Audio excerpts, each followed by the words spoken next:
नमस्कार दोस्तों, आप देख रहे हैं द यूनिवर्सल योगी और आज की हमारी ये यात्रा बहुत खास है क्योंकि आज हम बात करेंगे 3 ऐसी महिलाओं की जो एक तरफ थीं शक्ति, तपस्या और त्याग की प्रतीक और दूसरी तरफ वे खुद भी थीं संघर्ष, पीड़ा और आंसुओं की मिसाल।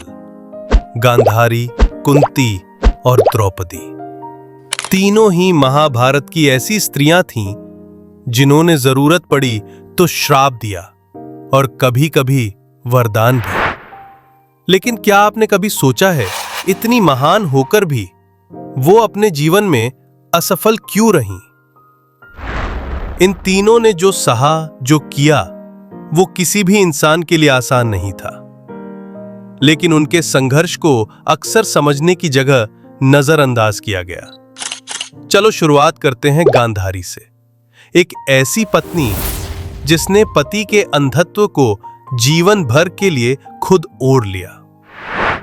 गांधारी ने सिर्फ अपने पति की अंधता को नहीं अपनाया बल्कि पूरी उम्र खुद को उसी अंधकार में समर्पित कर दिया। गांधारी ने आंखों पर पट्टी बांधी लेकिन उसके साथ अपने सपनों, दृष्टिकोण और अधिकारों को भी त्याग दिया।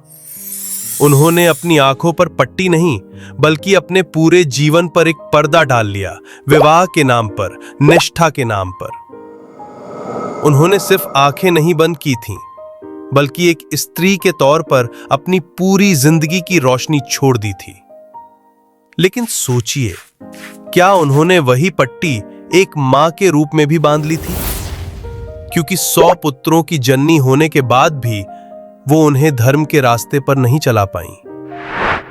वो पुत्र जो वीर तो बने लेकिन अधर्मी भी, और आखिरकार सारे पुत्र युद्ध में मारे गए। गांधारी का मौन एक मां का मौन नहीं था, वो एक विरोध था, एक प्रतिरोध था, पर अंधा। उन्होंने समय पर नहीं रोका, ना समझाया, और जब समझ आया तब कुछ भी बाकी नहीं था। कहते हैं गांधारी ने श्री कृष्ण को श्राप दिया, लेकिन क्या असल श्राप तो उन्होंने स्वयं को ही नहीं दे दिया था? अब बात करते हैं कुंती की। कुंती को हम सिर्फ एक मां नहीं कह सकते, वो एक कर्तव्य थी, वो एक संघर्ष थी। पति की मृत्यु के बाद भी वो अकेली 5 पांडवों को पालती रहीं, संघर्ष सिखाती रहीं और धर्म का रास्ता दिखाती रहीं। कभी नहीं टूटी, कभी नहीं झुकी। ना अपने बेटे कर्ण को लेकर शिकवा किया, ना अर्जुन, भीम, युधिष्ठिर को लेकर पक्षपात किया। सोचिए, एक मां जिसने अपनी कोख से उत्पन्न पहले पुत्र को राज सत्ता के डर से गुप्त रखा, और वही पुत्र कर्ण आगे चलकर उनके ही पुत्रों का सबसे बड़ा विरोधी बना। कहीं ना कहीं कुंती का त्याग भी एक भारी अपराध बन गया, परंतु उन्होंने हर दर्द को, हर पश्चाताप को अपने अंदर समेट लिया। एक मां अगर सफल हो सकती है तो कुंती जैसी ही होती है, पर एक स्त्री के रूप में क्या उन्हें भी कभी प्रेम मिला? और अब आती हैं द्रौपदी, यज्ञ की अग्नि से निकली एक ऐसी नारी जिसका पूरा जीवन खुद एक तपस्या बन गया। पति थे 5, लेकिन जीवन भर किसी एक का भी पूरा सुख नहीं मिला। राजसूय यज्ञ से लेकर द्रौपदी चीरहरण तक उनकी पीड़ा, उनका अपमान हर स्त्री को आज भी भीतर तक हिला देता है। द्रौपदी का अपमान सिर्फ एक स्त्री का नहीं था, वो पूरे स्त्रीत्व का अपमान था।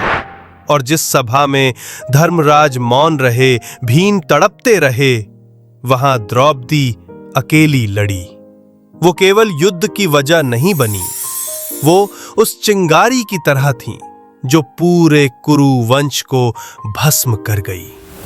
उनकी एक पुकार पर श्री कृष्ण हस्तिनापुर की चुप दीवारों को भी हिला लाए, क्योंकि जहां भी स्त्री का अपमान होता है वहां धर्म चुप नहीं रहता।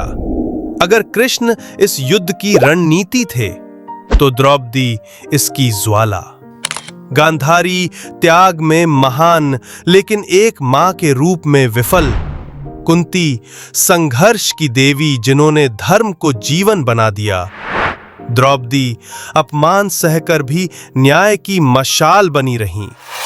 तीनों स्त्रियां अपने आप में एक महागाथा थीं।